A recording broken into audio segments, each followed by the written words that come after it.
Bienvenue pour cette édition du 7-8, les invités chaque jour du lundi au jeudi. Rendez-vous avec celles et ceux qui font l'actualité dans le département des Yvelines. Et aujourd'hui, le mardi 27 septembre, vous entendrez Philippe Briot. C'est un maire en colère. L'élu du Chesnay, également conseiller départemental, s'inquiète de l'arrivée des migrants sur son canton.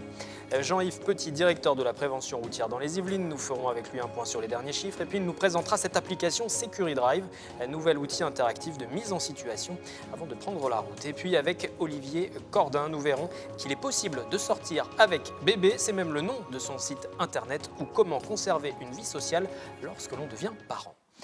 Et pour débuter, retour donc sur cette polémique qui s'installe. L'installation des camps de migrants dans le département. Plusieurs sites sont envisagés, et notamment sur le canton du Chesnay.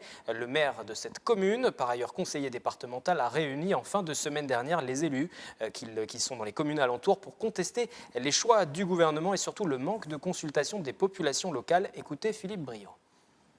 Il est entouré de deux côtés, un par l'autoroute de l'Ouest et de l'autre côté par la départementale. C'est un site extrêmement dangereux d'ailleurs. Vous savez qu'il y a une discothèque qui est juste là, qui est extrêmement dangereuse en sortie, le soir, le jour. Donc ça veut dire que les migrants, s'ils sont situés là, ne pourront avoir que les transports en commun pour rejoindre, non pas Paris, mais Versailles ou autre. Donc on a un vrai sujet d'accès déjà dans un premier temps. Le deuxième, au niveau du confort, c'est qu'en fait, ce sont des bâtiments modulaires qui, à mon avis, seront amenés sur ce terrain. Et donc, là n'est pas le problème.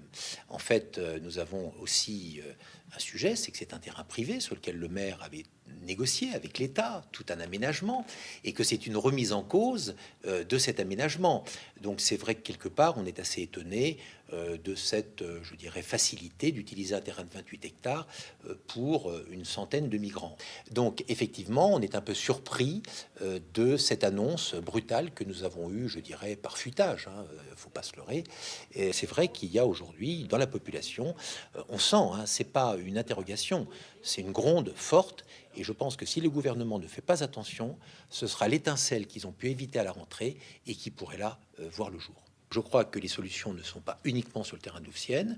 Entre Paris et la Seine, puisque Madame Hidalgo ne veut plus de migrants et qu'elle veut les mettre chez nous, en demandant au préfet de région probablement de faire le nécessaire, eh bien, il y a un peu de temps, on a besoin de mettre en route un peu tout cela, puisque c'est à peu près 400 places qui sont attendues dans les Yvelines par le préfet. Le préfet doit rendre des comptes aussi rapidement, donc on ne veut pas le mettre non plus en difficulté. Il faut qu'on réfléchisse, sachant que l'intégration des migrants se fait intelligemment et pas de les parquer comme c'est prévu dans un terrain. Et nous revenons sur notre antenne cette semaine sur l'accueil des migrants dans notre rendez-vous, le 7-8 débat, l'association Versailles Famille Avenir contre cette idée face à la Ligue des droits de l'homme qui défend les réfugiés. C'est à retrouver sur notre antenne et en replay également dès mardi soir. Sécurité routière à présent. Cette rentrée, l'organisme Sécurité routière lance une nouvelle campagne de sensibilisation face aux distracteurs de conduite. Les distracteurs, ce sont ces films que l'on regarde sur la tablette ou encore les mails auxquels on répond, tout cela en conduisant, bien évidemment. Alors que de son côté, la prévention routière organise une consultation nationale autour des dangers de la route et c'est le directeur de l'antenne des Yvelines que je reçois ce soir, Jean-Yves Petit, bonsoir. Bonsoir. Prévention routière, sécurité routière également, tous les acteurs sont mobilisés. Est-ce à dire que les chiffres sont mauvais, que la situation est préoccupante en cette rentrée ? Alors, les chiffres sont mauvais depuis 2 ans, ça le gouvernement a largement communiqué là-dessus. Nous constatons une légère amélioration au mois d'août, qui fait que globalement, nous sommes à peu près au même niveau que l'année dernière. Donc, c'est pas pire que l'année dernière, mais c'est évidemment pas mieux non plus. Et concernant uniquement le département des Yvelines cette fois-ci ? Alors, pour le département des Yvelines, nous étions l'année dernière un peu meilleurs que la moyenne nationale. En 2015, nous avons déploré 42 tués. Et pour 2016, nous sommes à peu près au même niveau que 2015. Et nous déplorons à ce jour 31 tués dans le département, dont 3 la semaine dernière. En présentation, j'évoquais tout à l'heure cette consultation nationale qui est menée par la prévention routière à travers le site internet, notamment avec un petit questionnaire. Ça va servir à quoi ? Ça sert à mobiliser les gens, à recueillir leurs avis et leur faire prendre conscience de toutes les conduites à risque. Et puis après, à utiliser pour nous, pour notre siège, pour porter les revendications auprès des pouvoirs publics. L'actualité de la prévention routière, c'est aussi SecuriDrive, un module interactif pour comprendre les risques liés au mauvais comportement Ça consiste en quoi? Comment ça marche? On va en voir les images de cette application. Oui, alors c'est, comme vous le dites, une application que l'on peut trouver par Internet ou par smartphone qui mêle l'utilisateur dans les principales conditions de conduite à risque. Il y a une application, enfin un petit exercice sur le sommeil, un sur l'alcool, un sur la vitesse et le dernier sur le téléphone au volant.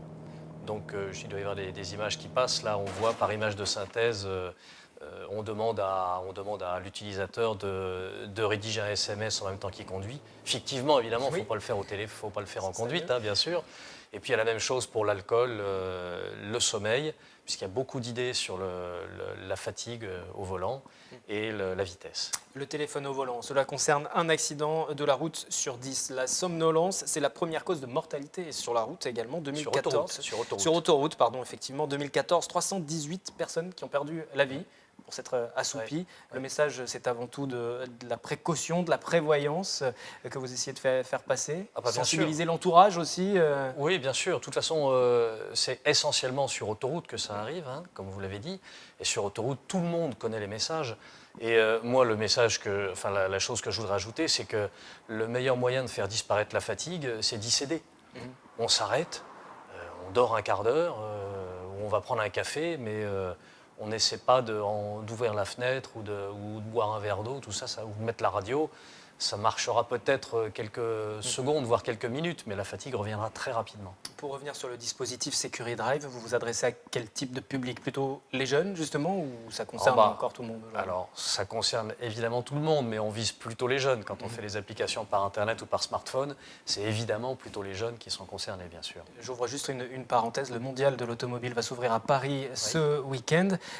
Porte de Versailles, forcément, c'est un moment où on regarde les belles voitures, les voitures qui roulent vite aussi. Est-ce que le message de prévention passe là aussi lors d'événements comme le mondial de l'auto? Prévention routière est présente, par exemple? Oui, nous serons présents le premier jour, le 1er octobre.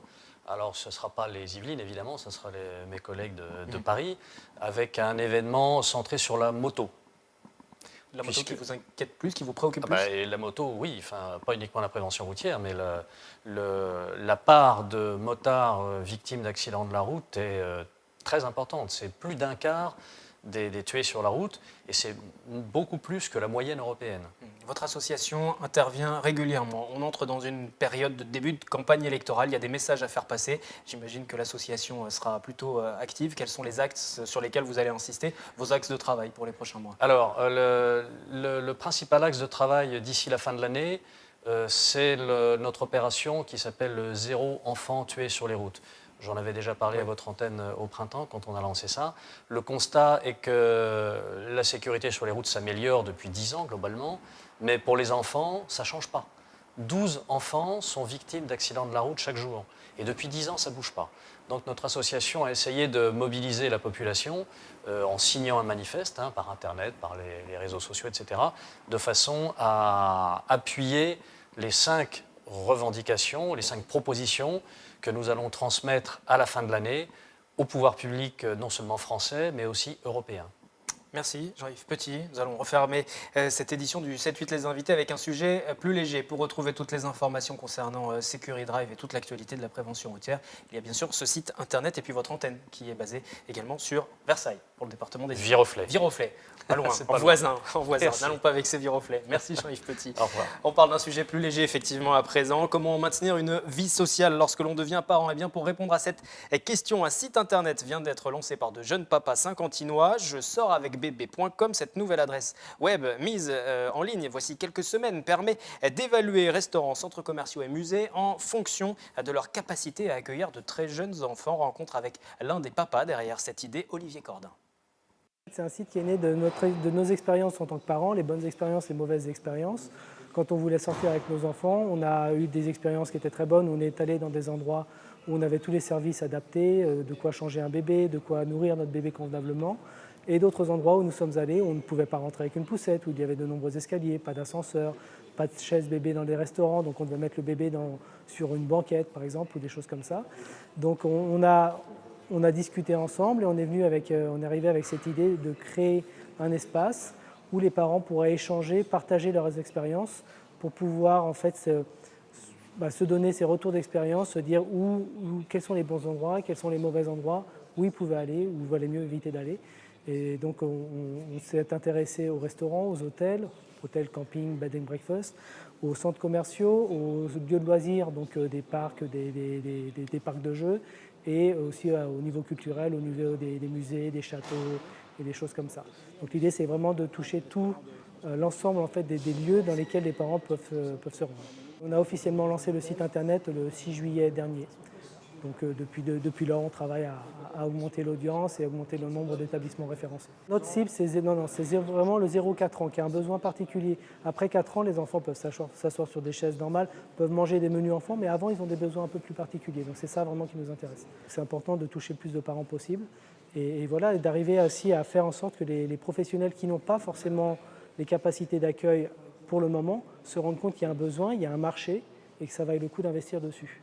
Donc, par exemple, des chaînes d'hôtels qui n'offrent pas de prêt de lits de bébé, par exemple, se rendent compte que c'est bien d'avoir dans son hôtel 2 ou 3 lits disponibles à prêter en cas de besoin. Des restaurants qui n'ont pas de siège bébé, qui achètent un réhausseur, un siège bébé à proposer. Donc, l'idée, c'est d'améliorer la situation pour les parents en leur donnant des informations. C'est vraiment un site participatif. Donc tout est modéré, il n'y a aucun avis qui est publié sans que nous ayons modéré, vérifier les informations au niveau des adresses, au niveau des contacts et des choses comme ça. Donc on fait attention à vraiment avoir une vraie modération, à faire attention que les lieux soient bien placés sur les cartes Google, ce qui n'est pas toujours le cas sur Internet. Pour le moment, on est vraiment ouvert aux utilisateurs et aux avis des utilisateurs. Et on permet aussi aux professionnels qui le veulent de s'inscrire sur le site. Là aussi, c'est gratuit, ils peuvent le faire, ils peuvent donner des informations que les clients n'ont pas forcément. Donc c'est des informations complémentaires et donc ils peuvent le faire et se retrouver sur notre site en étant visible, en devenant visible pour des parents, donc leur permettre de se mettre en avant pour favoriser la venue des parents. Il y a vocation à s'étendre, de toute façon le site n'est pas limité, on peut rajouter des établissements partout où on va, même à l'étranger. Donc on a 3-4 établissements à New York, on en a en Espagne, on en a en Italie, on en a en Grande-Bretagne et en Suisse. Les gens quand ils se déplacent, ils peuvent mettre les avis partout où ils vont. C'est la fin du 7-8, les invités pour aujourd'hui. Replay sur notre site internet tvfil78.com. Nouvelle édition demain 18h45. En attendant, les programmes se poursuivent.